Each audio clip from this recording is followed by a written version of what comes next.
आज इस बहुत ही महत्वपूर्ण कार्यक्रम में जो हिमाचल के इतिहास में मैं समझता हूं कि बहुत लंबे समय तक स्मरण किया जाएगा, याद किया जाएगा। इस कार्यक्रम में हमारे बीच में शिमला के हमारे लोकप्रिय विधायक और शहरी आवास एवं सहकारिता मंत्री आदरणीय श्री सुरेश भारद्वाज जी, हिमाचल प्रदेश सरकार में उद्योग मंत्री और जिनके पास परिवहन का भी ये महकमा है, भाई Vikram Singh Thakur ji, principal secretary transport and industry Shri R D. Najeem ji, director transport Anupam Kashyap ji, director CDAC Shri Satish ji, हमारे बीच में श्री गणेश दत्त जी और अन्य उपस्थित सभी हमारे पार्टी के पदाधिकारी, रोड एंड सेफ्टी काउंसिल के सभी सम्मानीय सदस्यगण, पत्रकार मित्रों, सभी विभाग के यहाँ अन्य अधिकारीगण और यहाँ आए सभी देवी और सज्जनों और प्यारे बच्चों, सबसे पहले तो मैं बधाई देना चाहूंगा विभाग को, विभाग के मंत्री को, विभाग के अधिकारी को कि हिमाचल प्रदेश ने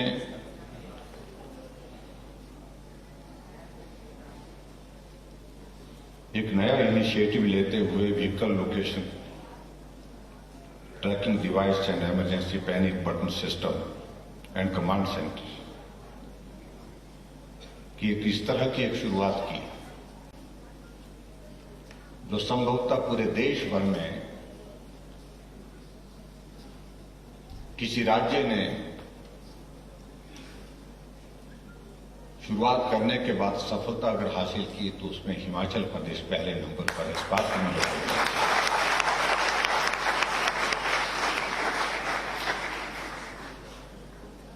और इस बात को फिर से हिमाचल ने साबित किया है कि प्रदेश बड़ा होना महत्वपूर्ण नहीं है। प्रदेश बड़ा होगा और इसलिए वो हर काम में आगे होगा, ये जरूरी नहीं। छोटा प्रदेश भी बड़ा काम करता है, बड़ा काम कर सकता है, ये साबित है।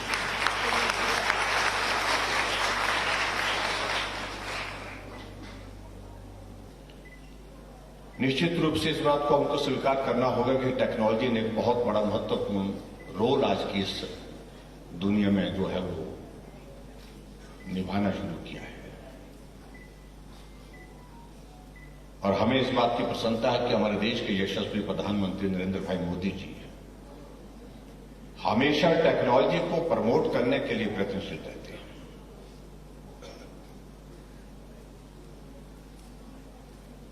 टेक्नोलॉजी का इस्तेमाल करना रोजमर्रा की जिंदगी में ये भी आवश्यक हो गया और टेक्नोलॉजी का इस्तेमाल करके हम दुनिया की दौड़ में, उस प्रतिस्पर्धा की दौड़ में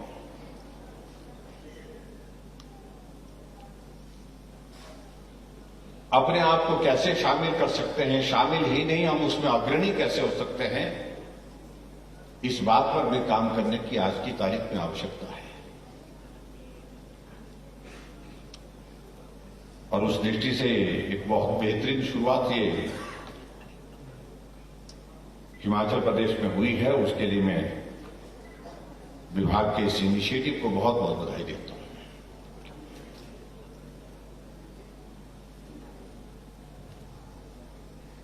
अब यहां जिस प्रकार से एक्सप्लेन किया जा रहा था सारी चीज को कि हिमाचल की गाड़ी अगर जाकर के चेन्नई में भी घूम रही है, अगर बेंगलोर में भी घूम रही है, उसकी जानकारी यहां बैठ करके जो है वो हासिल की जा सकती है।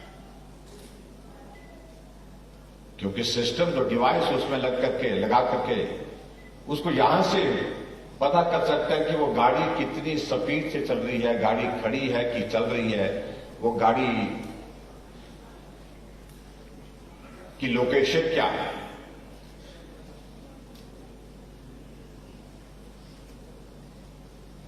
ये टेक्नोलॉजी का एक बहुत बड़ा एक जीता जागता सबूत हमारे सामने, जिसको आप लोगों ने प्रेजेंटेशन के माध्यम से यहां पर देखा।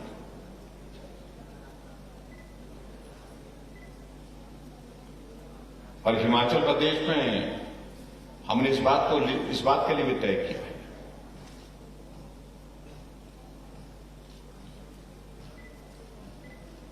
हमने सचिवालय में भी एक व्यवस्था तय कर दी है। उसके लिए हमारी वो बिल्डिंग बनकर के तैयार हो रही है, जहां कंट्रोल एंड कमांड सेंटर जो है एस्टैब्लिश किया जाएगा।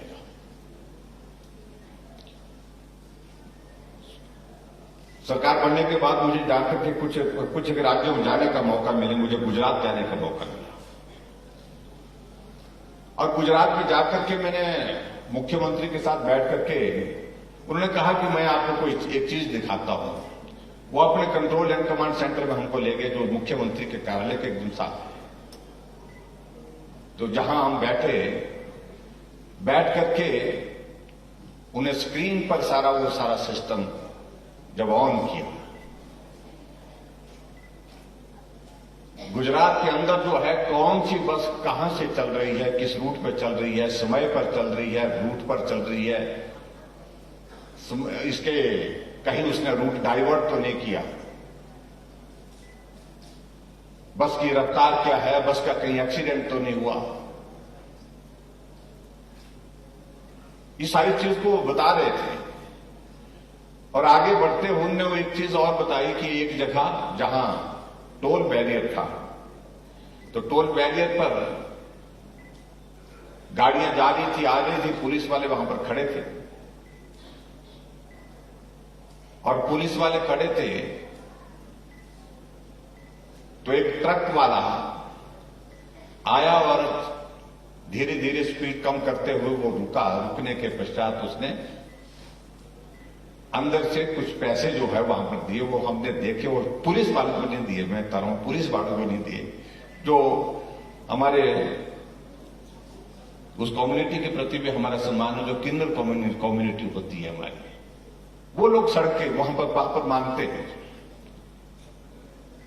और ये माना जाता है कि उनको जब वो इस प्रकार से वहां पर कहीं मिलते हैं तो ड्राइवर या कंडक्टर जो है उनको कुछ देना शुभ मानते हैं। तो गाड़ी रुकी, ट्रक रुका और ड्राइवर ने हाथ निकाल करके जब अपने से अंदर से पैसे दिए, और वो भी कैमरे में हमारे सामने रिकॉर्ड हुआ। और उसके बाद बहुत दिलचस्प बात जो है, उससे पीछे दूसरी गाड़ी थी और उस गाड़ी वाले ने भी पैसे निकाल करके जो है वो खिड़की से हाथ बाहर करके जो उनके हाथ में दिए। मैंने मुख्यमंत्री से पूछा, मैंने कहा मैं पहले समझ नहीं पाया। मैंने कहा यहां तो ये भी पकड़ा जा रहा है। मैंने कहा ये पैसे लेते देते पकड़े जा रहे हैं। इन्होंने क्या दिया? वो तो कुछ दिन ने पैसे दिए। फिर उन्होंने मुझे कहा कि यहां हमारे इस प्रकार की परंपरा है, और परंपरा तो शायद और जगह भी पूरे देश भर में अन्य स्थानों पर भी इस प्रकार की होगी। तो इनको देते हैं और इसको बुरा नहीं मानते हैं, इसको शुभ मानते हैं, अच्छा मानते हैं। यात्रा सफल होती है, यात्रा जो है सुरक्षित होती है, ऐसा भाव हमारे जो है वो यहां के लोगों के मन में होता है, इसलिए इस सारी चीज को कर रहे हैं। आप कल्पना करिए, मुख्यमंत्री के कार्यालय से उस कंट्रोल रूम में हम बैठ करके ये भी चीज देख रहे हैं। तो टेक्नोलॉजी का रोल कितना बड़ा हो गया। लेकिन जब ये सिस्टम जो है, ये डिवाइस लगने के बाद हिमाचल प्रदेश में जो शुरुआत हुई, मैं समझता हूं कि पहाड़ी प्रदेश जहां टेरेन, हिली टेरेन है, कठिन आना जाना, कठिन दुर्गम क्षेत्र है, और उसमें इस व्यवस्था को लगाना, उससे एक बहुत बड़ा एक लाभ होगा। क्योंकि दूर दराज के इलाके में कभी भी कोई घटना घटित हो, उस घटना की सूचना समय पर पहुंचे, पुलिस प्रशासन को पहुंचे, सरकार को पहुंचे, ताकि जल्दी कार्रवाई की जा सके, मदद की जा सके। उस दृष्टि से इसका बहुत बड़ा रोल रहेगा। और ये भी बात सच है कि अब कौन आदमी कहां जा रहा है ये छुपाना भी बहुत मुश्किल है। हम बात कर रहे थे, मैं कहा 2 मिनट का काम हो गया कि आपकी गाड़ी कहां जा रही है, तो यहां से ही पता कर सकते हैं कि आप कहां जा रहे हैं। इसलिए स्कूल के बच्चों का भी पता लग सकता है कि स्कूल गए कि नहीं गए। अगर गाड़ी का इस्तेमाल करेंगे तो उसे मालूम पड़ जाएगा। और खासतौर से क्राइम को रोकने के लिए इसकी एक बहुत महत्वपूर्ण भूमिका है। एक घटना देवभूमि हिमाचल प्रदेश में घटित हुई थी, जिसको गुड़िया कांड के नाम से हम जानते हैं। पूरी देवभूमि कलंकित हुई है और उस घटना की वजह से वो हिमाचल प्रदेश तक नहीं, पूरे देश तक जो है वो उस घटना जो है उस सबको विचलित किया था।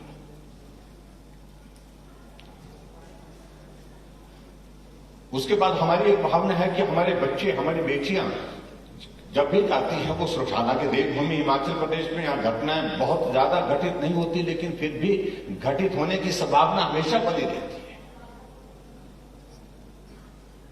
हमारी सरकार बनने के बाद पहला कैबिनेट की निर्णय हमने कहा कि हम गुड़िया हेल्पलाइन शुरू करेंगे और हमने हिमाचल प्रदेश में गुड़िया हेल्पलाइन शुरू की। और उस हेल्पलाइन के माध्यम से फिर बहुत बड़ी संख्या में जिस बच्ची को मदद करने की जरूरत थी उसको मदद पहुंचाने की कोशिश भी हुई है सफलतापूर्वक।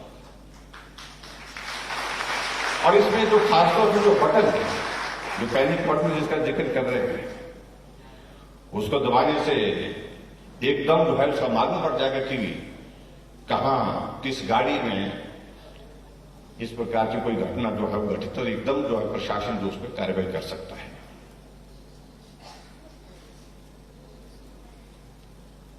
और मुझे इस बात की भी प्रसन्नता है कि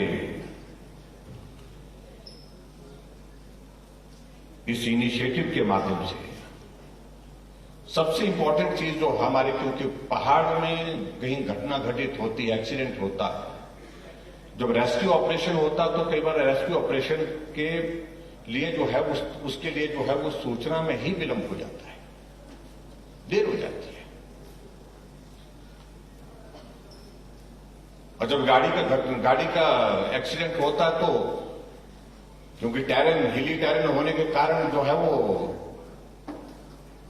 बड़ी संख्या में लोगों की जीवन पर जो आफत हो जाती है।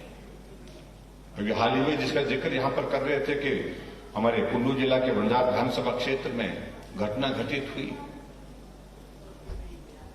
15 लोग थे और 15 में से 13 लोगों की मौके पर मृत्यु हुई है। मैं खैर गया था वहां और कुल मिलाकर के मुझे इस बात की पीड़ा है कि वहां जब गया मैं, वहां पर जो रेस्क्यू ऑपरेशन होना चाहिए तो वो विलंब हो गया क्योंकि सूचना पहुंचने में भी देर हुई। लेकिन वहां पर सबसे इंपॉर्टेंट चीज थी कि इमीडिएटली गाड़ी इस प्रकार से गिरी थी, छत उसके नीचे थी बस की, और जो बॉडी उसके जो टायर वगैरह सारा उसका जो है वो वेट ऊपर था, लोग नीचे फंस गए उसके और वो चाहे बच सकते थे अगर वहां पर तुरंत जो है वो मशीन हमारे पास उस गाड़ी को उठाने के लिए होती। ऐसी सूरत में ऐसी चीजों की बहुत बड़ी आवश्यकता है और मैं उम्मीद करता हूं कि इस टेक्नोलॉजी के माध्यम से इसमें बहुत बड़ा एक रोल रहेगा और हम लोगों की जिंदगी को सुरक्षित बचाने में भी भगवान करे घटना घटित ही ना हो, लेकिन फिर भी अगर इस तरह की घटना घटित होती है तो निश्चित रूप से हम उसमें उनकी जिंदगी को बचाने के लिए काम कर सकें, जल्दी तुरंत कार्रवाई कर सकें, इस बात को भी ये मददगार होगा। हिमाचल एक ऐसा प्रदेश है जहां पर पर्यावरण बहुत अच्छा है, लेकिन उसके बावजूद भी जो नई टेक्नोलॉजी अब जो आगे बढ़ती जा रही है, जो इलेक्ट्रिक व्हीकल की, और मुझे इस बात की खुशी है कि हमने 2017 से जो है वो इलेक्ट्रिक बसेज हिमाचल प्रदेश में चलानी शुरू की है, जिसके कारण प्रदूषण कम करने में हम सफल हो रहे हैं। और वर्तमान में हमारे पास शिमला में जो है वो ई बसेज का नंबर जो है 75 है, जिसमें शिमला, कुल्लू, मनाली, बिलासपुर, मंडी में चल रही हैं और अगस्त के महीने में हम और 22 जो है वो और एडिशनल बसेज जो है वो इस तरह की जो ई बसेज की शुरुआत कर रहे हैं, जो शिमला और धर्मशाला, 20 बसें धर्मशाला से, और इस तरह से कुल मिलाकर के हिमाचल प्रदेश में ई बसेस को भी हम प्रमोट करने की कोशिश कर रहे हैं, क्योंकि उसमें थोड़ा टेक्निकल कुछ चीजें हैं, क्योंकि उसमें चार्जिंग पॉइंट्स जो है वो निर्धारित करने होते हैं, तो उसके लिए सारी व्यवस्था अभी तक चली है। आने वाले समय में वो व्यवस्था हमारी ठीक प्रकार से हो पाएगी, ऐसा मैं उम्मीद करता हूं। ट्रांसपोर्ट के सेक्टर में, क्योंकि हिमाचल एक ऐसा प्रदेश है यहां पर हमारे पास ट्रांसपोर्ट का सबसे बड़ा जरिया जो है, यातायात का सबसे बड़ा जरिया क्या है, वो सड़क मार्ग। सड़क मार्ग में हम क्या कहते हैं, सड़क मार्ग में क्या है, वो बड़ा जरिया जो है वो हमारी बसेज है, HRTC बसेज है, चाहे वो प्राइवेट बसेज है। उनकी एक बहुत, यानी कि एक दिन भी अगर हमारी HRTC रुक जाती है तो जिंदगी रुक जाती है एक तरह की हिमाचल की, तो क्योंकि और कोई माध्यम नहीं है।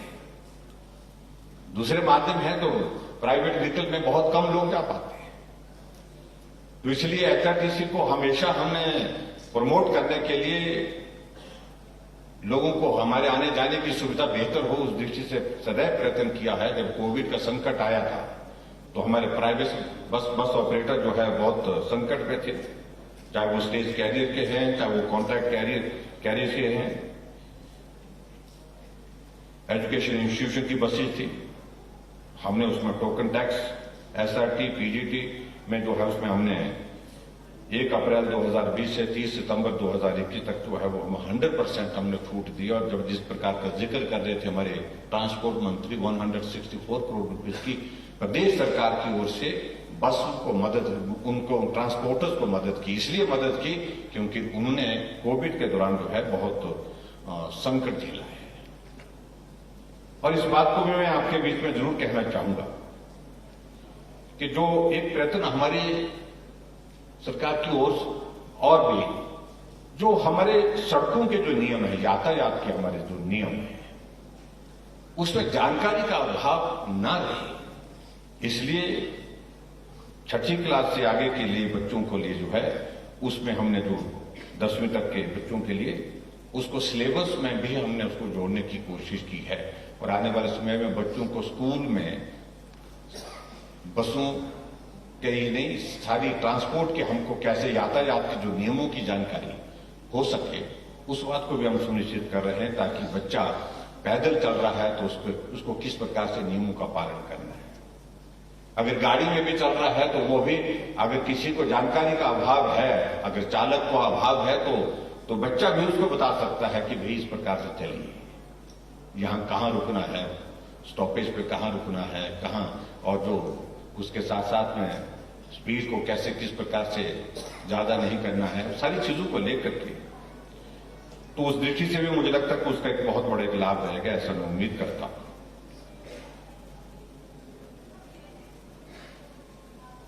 आज के इस कार्यक्रम में बहुत लंबी बात नहीं कहूंगा। आज बहुत महत्वपूर्ण एक शुरुआत हमने हिमाचल प्रदेश में ये भी की, जिसका जिक्र माननीय सुरेश भारद्वाज जी कर रहे थे, कि कोविड का संकट हमारे जीवन को बहुत विचलित करके गया है। 2 वर्ष तक हमारा बहुत बड़ा एक संकट, जिसका सामना हम सब लोगों ने किया, मिलकर के किया। बच्चे स्कूल से